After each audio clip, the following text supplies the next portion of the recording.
नमस्कार, मैं हूं मृत्युंजय कुमार झा और हमारा खास शो चीनी ऐप का चोर रास्ता, इसमें आपका स्वागत है। और ये बात हम इसलिए कह रहे हैं क्योंकि पिछले साल बैन के बाद चीनी ऐप्स ने भारत में कारोबार करने का नया रास्ता ढूंढ लिया है। जी हाँ, एक रिपोर्ट के मुताबिक ये ऐप्स नाम बदलकर और कंट्री ऑफ ओरिजिन छिपाकर भारत में न सिर्फ पहले से भी ज्यादा कारोबार कर रहे हैं, बल्कि यूजर्स के फोन में मौजूद फोटो, वीडियो, कॉन्टैक्ट, लोकेशन जैसी तमाम जानकारियों पर हाथ भी साफ कर रहे हैं। ऐसे में सवाल उठता है कि क्या ये सारी बातें सरकार की जानकारी में है, कोई एक्शन की प्लानिंग चल रही है, और ये आपके और हमारे लिए कितना खतरनाक है, और क्या प्ले स्टोर या ऐप स्टोर की कोई जिम्मेदारी नहीं है। और सबसे बड़ा सवाल ये कि क्या हमारे आपके पास कोई ऐसा विकल्प है जिसके जरिए हम अपने स्तर से ये पहचान पाएं कि ये ऐप सुरक्षित नहीं है या ये ऐप चाइनीज है। इन तमाम मुद्दों पर हम बातचीत करेंगे, लेकिन उससे पहले देखिए ये खास रिपोर्ट।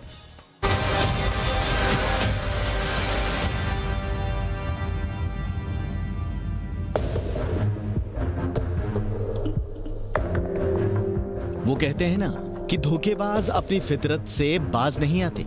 चीन भी कुछ ऐसा ही कर रहा है। चीन के साथ बढ़ते सीमा विवाद के बीच भारत सरकार ने एक झटके में 267 चीनी ऐप्स को बंद कर दिया था। इसमें लोगों को रातों रात मशहूर होने का सपना दिखाने वाला टिकटॉक भी शामिल था, और बच्चों और युवाओं में नशा बनता पबजी मोबाइल गेम भी। इन ऐप्स को बैन करते हुए सरकार ने कहा था कि ये सभी देश की सुरक्षा और संप्रभुता के लिए खतरा है। भारत के बाद अमेरिका और ऑस्ट्रेलिया समेत कई और देशों ने भी चीनी ऐप्स को बैन कर दिया था। इसके बाद हर महीने करोड़ों के वारे न्यारे करने वाले इन ऐप्स के सामने रोजी रोटी का संकट आ गया था। लेकिन हाल ही में आई एक रिपोर्ट बताती है कि ये ऐप्स नाम और पहचान बदलकर देश में दोबारा और पहले से भी अच्छा कारोबार कर रहे हैं। रिपोर्ट कहती है कि देश में 60 टॉप ऐप्स में से कम 8 ऐप्स चीन के हैं। इनकी हर महीने रीच 21.1 करोड़ यूजर्स की है, जो कि जुलाई 2020 में 9.6 करोड़ यूजर्स तक की थी। यानी पिछले 13 महीनों में इन ऐप्स ने 11.5 करोड़ नए यूजर्स तक पहुंच बनाई है। खास बात यह है कि इन सभी ऐप्स ने खुद को नए अवतार में पेश किया है। इतना ही नहीं, ज्यादातर कंपनियों ने चीन से अपने कनेक्शन को भी छिपाने की कोशिश की है। ज्यादातर नए ऐप्स मीडिया और एंटरटेनमेंट स्पेस में खुद को रजिस्टर कर रहे हैं। ऐसा इसलिए ताकि वो जल्द से ज्यादा यूजर्स तक पहुंच सकें। केंद्र सरकार का कहना है कि 267 चीनी ऐप्स पर पिछले साल कार्रवाई सिक्योरिटी एजेंसीज के अलर्ट के बाद की गई थी, और इस बार भी कार्रवाई अलर्ट मिलने के बाद ही होगी। लेकिन चलिए, हम आपको सभी तो नहीं लेकिन कुछ चीनी ऐप्स का नाम बता देते हैं।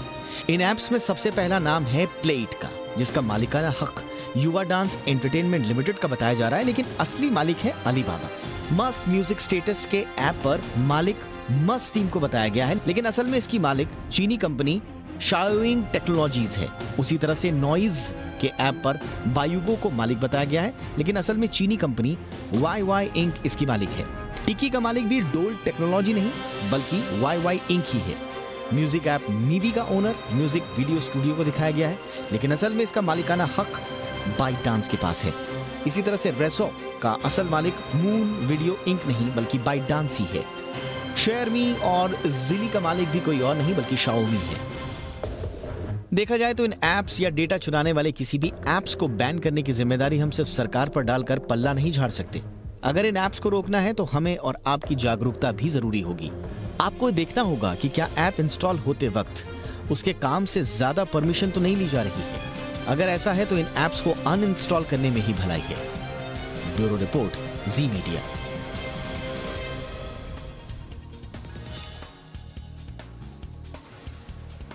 चलिए और इस पर चर्चा की शुरुआत करते हैं, और इस पर बात करने के लिए हमारे साथ दो खास मेहमान हैं। हमारे साथ हैं सुप्रीम कोर्ट के वकील और साइबर लॉ एक्सपर्ट विराग गुप्ता, और साथ ही हमारे साथ हैं cyber security expert Amit Dubey. आप दोनों का बहुत स्वागत है। विराग गुप्ता जी, मेरा सबसे पहला सवाल सर आपसे ही होगा कि क्या अपनी पहचान छुपाकर और कंट्री ऑफ ओरिजिन छुपाकर इस तरह का ऑपरेशन करना ऐप का, क्या ये लीगली ठीक है, और इसको क्या लीगल तरीके से रोका जा सकता है? नहीं, देखिए, जो भी हो रहा है ये बहुत ही एक आपराधिक काम है। जब सरकार ने इन ऐप्स को बैन किया था तो मूलतः 3 कारणों की वजह से बैन किया था। पहला कि ये देश की एकता, सुरक्षा, अखंडता के लिए खतरा हैं। दूसरा, ये गैर कानूनी तरीके से भारत का डेटा विदेश ले जाते हैं। और तीसरा, ये लोगों की प्राइवेसी, लोगों का वीडियो, लोगों का स्मार्टफोन में जो डेटा है उसकी अनधिकृत तौर पर चोरी करते हैं। अब उन ऐप्स को भारत में जब तक इजाज़त नहीं मिलती तब तक उनको भारत में व्यापार करने की कैसे इजाज़त दी जानी चाहिए, भले ही वो नए नाम से आएँ। ये जो तालिबान का जो नया अब शासन आया है उसके बाद चीन भारत में, जैसे एक हमारे इतिहास पुराण में हैं, मारीच या काल नेम जैसे जो राक्षस थे वो नाम बदल के, वेश बदल के आते थे।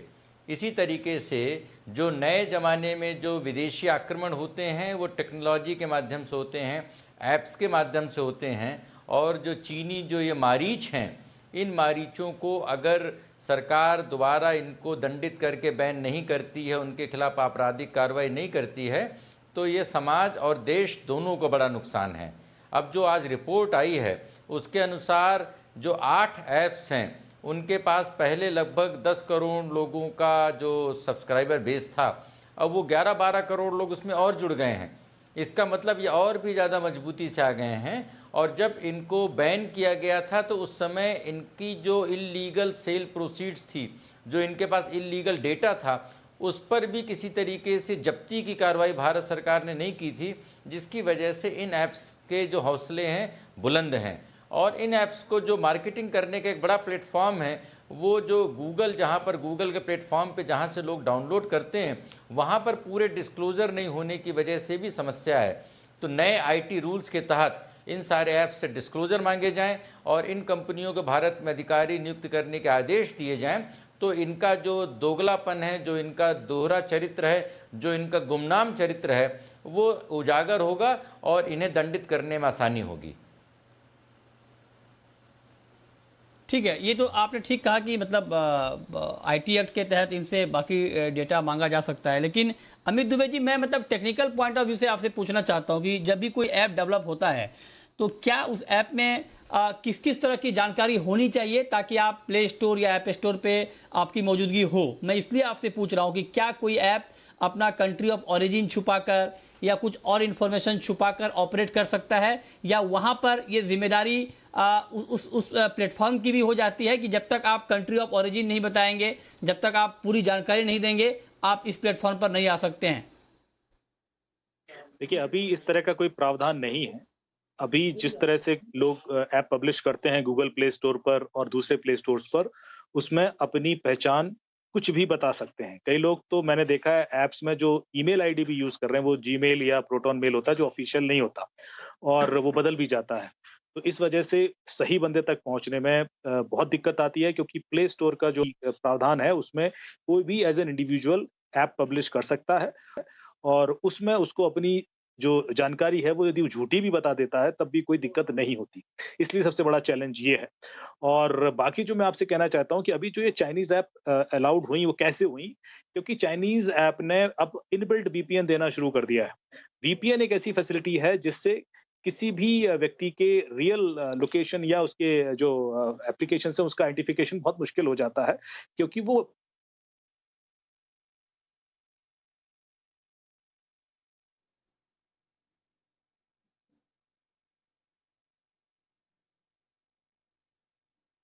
जी, जी। अच्छा, लगता है हमारा संपर्क अभी टूट गया। हम दोबारा आपके पास आएंगे। विराग गुप्ता जी, लेकिन आप एक बात बताएं सर कि इस ऐप को फिल्टर करने की जिम्मेदारी किसकी है? मतलब अगर मान लीजिए ये कंपनियां अपना नाम बदलकर अलग अलग रास्ते से, चोर रास्ते से अगर ये ऐप ऑपरेट होते हैं, तो इस ऐप की पहचान को पब्लिक करने के लिए या इस ऐप को पहचानने में किसकी जिम्मेदारी है? सबसे बड़ी जिम्मेदारी किसकी बनती है कि इस तरह के गलत ऐप ना ऑपरेट हों? देखिए, जो ऐप्स हैं ये ऐप्स तो अपना धंधा कर रहे हैं और इनसे तो उम्मीद नहीं की जा सकती है कि वो नियमों का, कानून का पालन करेंगे। तो ये तो दंड फंद करके जिस तरह से भी है येन केन प्रकारेण अपना मुनाफा और अपना व्यापार बढ़ाने के लिए कुछ भी करेंगे। जिम्मेदारी तो समाज और सरकार दोनों की है। तो सरकार की अगर बात करें तो केंद्रीय गृह मंत्रालय की रिपोर्ट के बेसिस पे आईटी मंत्रालय ने इन ऐप्स को बैन किया था। और देश में साइबर सुरक्षा के लिए राष्ट्रीय स्तर पर एक रेगुलेटर भी है और एक एजेंसी भी है। तो ये उन लोगों की जिम्मेदारी है, जैसे सुप्रीम कोर्ट कोई आदेश पारित करे तो उस आदेश का उल्लंघन होने पे कंटेम्प्ट ऑफ कोर्ट होता है। इसी तरीके से अगर कहीं कोई एमसीडी कोई सीलिंग कर देता है और सीलिंग को अगर तोड़ करके कोई इस्तेमाल करता है तो वो आपराधिक काम करता है।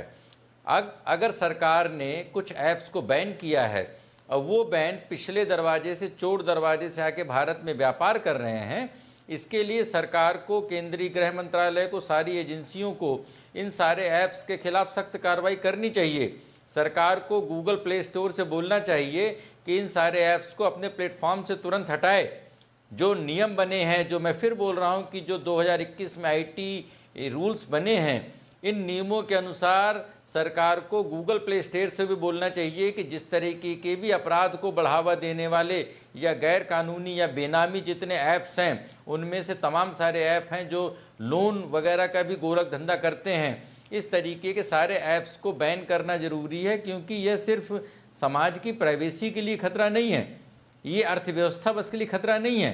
तालिबान के दौर में इन ऐप्स से राष्ट्रीय सुरक्षा के लिए खतरा हो सकता है, इसलिए इन पर तुरंत प्रभाव से ठोस कार्रवाई करने की जिम्मेदारी केंद्र सरकार की, विशेष तौर पर केंद्रीय गृह मंत्रालय की है। मसले पर भी उसी को ध्यान में रखते हुए 2020 में 267 चाइनीज ऐप पर बैन लगाया गया था कि इससे कहीं ना कहीं सिक्योरिटी को खतरा हो सकता है। लेकिन बड़ा सवाल यह है कि अब आप देखिए कि जब जुलाई 2020 में 267 चाइनीज ऐप बैन किए गए थे, तब उस वक्त इनकी जो पहुंच थी इन ऐप्स की वो 10 करोड़ यूजर से भी कम तक इनकी पहुंच थी, जो महज 13 महीने में बढ़कर 21 करोड़ से ज्यादा यूजर तक इनकी पहुंच हो गई।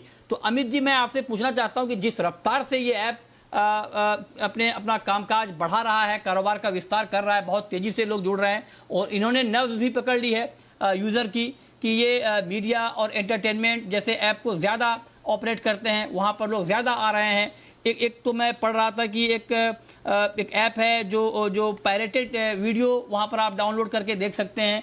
तो ये अलग अलग तरह की बातें आ रही हैं। मैं आपसे जानना चाहता हूं कि एक कंज्यूमर होने के नाते, ठीक है, सरकार अपने लेवल पे काम करेगी और जो ऐप स्टोर हैं या जो गूगल प्ले स्टोर है वो अपने लेवल पे जो काम करेंगे वो अलग बात है, लेकिन एक कंज्यूमर के लेवल पे क्या हमारे पास कोई ऐसा तंत्र है क्या जिसके जरिए जब हम ऐप डाउनलोड करें तो हम कुछ हद तक, अगर बहुत कंप्लीटली हम ना भी पकड़ पाए तो कुछ हद तक भी हम अंदाज लगा पाए कि हम कौन सा ऐप डाउनलोड कर रहे हैं, इसका ओरिजिन क्या है, या ये ऐप सेफ है भी या नहीं है? अमित जी।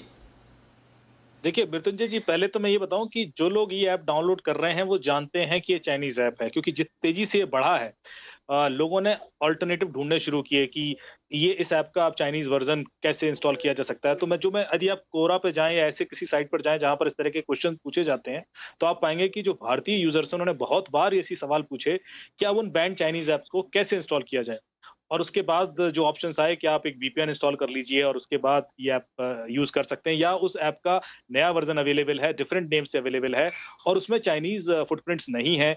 इस तरह के जो डिस्कशंस हैं ये ओपन फोरम पे हुए हैं। यदि आप किसी भी ऐप के बारे में जानकारी चाहेंगे तो वो मिल जाती है, थोड़ा सा भी गूगल पे सर्च करेंगे पता पड़ जाता है कि इसका ओरिजिन एक्चुअली कहाँ से है और ये इसका फाउंडर वगैरह कौन है या इसके जो होस्टिंग्स हैं वो कहाँ पर है, ये डिटेल मिलते हैं। नॉर्मली लोग टेक्निकल नहीं होते, वो सिर्फ प्ले स्टोर पर दिए गए डिटेल पर भरोसा करते हैं और उसके बाद आगे बढ़ जाते हैं। लेकिन मैं जो कहना चाहता हूं कि लोगों को ये पता है, और ये बात ज्यादा खतरनाक हो जाती है कि लोग ये जानते हुए कि वो एक ऐसी ऐप डाउनलोड कर रहे हैं, इंस्टॉल कर रहे हैं जिससे कि उनका डेटा चोरी हो रहा है और वो चाइनीज सर्वर पर जा रहा है, उनके अगेंस्ट यूज होगा अगले दिन, उसके बावजूद भी ऐसा कर रहे हैं, तो कहीं ना कहीं एक बहुत बड़ा जो गैप है ट्रस्ट वर्सेस गवर्नमेंट का, वो दिखता है। मुझे ऐसा लगता है क्योंकि ये सब बहुत अच्छी तरीके से या तो लोगों को बताया नहीं गया है कि इन ऐप का खतरा क्या था, क्यों बैन की गई थी, लोगों को अभी तक उसके बारे में क्लैरिटी नहीं है और वो चाह रहे हैं कि शायद ये गवर्नमेंट ने अपने लिए बैन किए हैं और वो अभी भी किसी तरीके से जुगाड़ करके वो ऐप इंस्टॉल करना चाहते हैं। मेरे ख्याल से यदि ये कम्युनिकेशन गैप रहेगा तो जो पूरी तरीके से बैन है वो प्रभावी नहीं होगा। आज हम जो ऑप्शंस अवेलेबल हैं बैन करने के, जितने भी वो ट्राई कर लें, लेकिन हमेशा एक नया ऐसा टूल सामने आ जाता है जिससे कि वो बाईपास करके उस एप्लीकेशन को यूज किया जा सकता है। एंड यूजर को मेरे ख्याल से जवाबदेह बनाने होने की जरूरत है, उसको ये बताने की जरूरत है कि उसको खतरा क्या है। जब मैंने पहले आपके कार्यक्रम में यही चीज बताई थी कि जो शेयर इट एप्लीकेशन है या कैम स्कैनर एप्लीकेशन है, ये एप्लीकेशन का डेटा इंस्टेंटली डार्क वेब पर बिकने लगता है जैसे आप स्कैन करते हो या शेयर करते हो। ये इतना बड़ा खतरा है कि आपके दिन एग्रीमेंट शेयर कर रहे हैं, आप प्राइवेट डॉक्यूमेंट शेयर कर रहे हैं, फोटोग्राफ शेयर कर रहे हैं या कुछ भी ऐसी चीज स्कैन कर रहे हैं, कल के दिन वो पब्लिकली अवेलेबल हो जाती है तो आपकी न सिर्फ रेपुटेशन।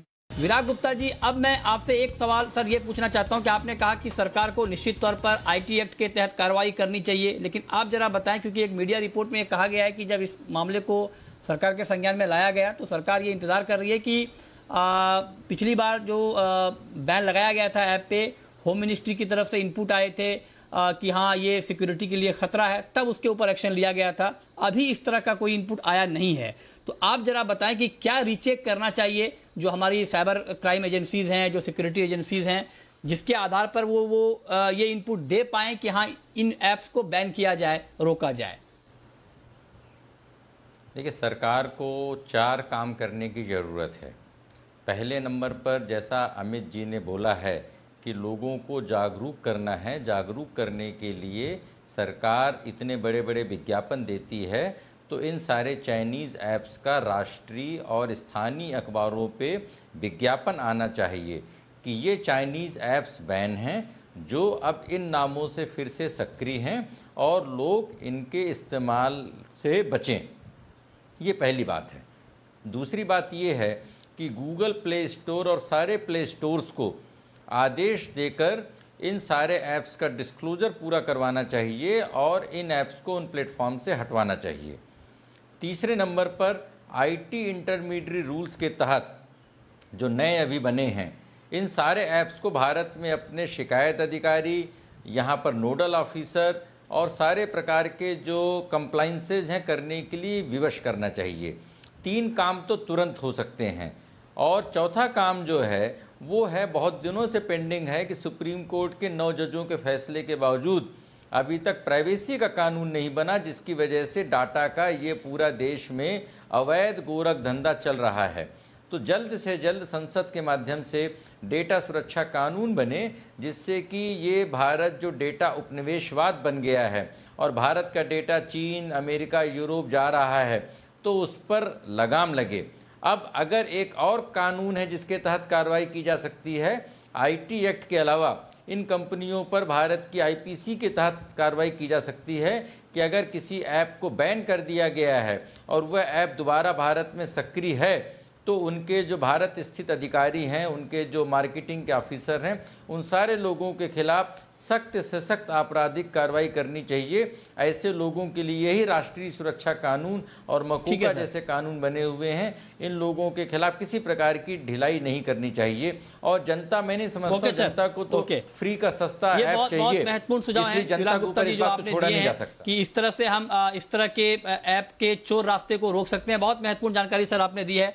आखिरी सवाल अमित जी, वक्त कम है सर, आपसे मैं पूछना चाहता हूं कि कहा यह जाता है कि आप जो इस तरह के नए ऐप आते हैं वो वीपीएन के जरिए आते हैं, तो आप जरा बताएं कि इसके क्या खतरे हैं। और दूसरी बात की जो अभी नए ऐप की हम बात कर रहे हैं, जिसमें प्ले ईट, टिकी, जिली जैसे ऐप शामिल हैं, इन ऐप्स के सर क्या खतरे हैं जो अपना भेष बदल कर ऑपरेशन कर रहा है?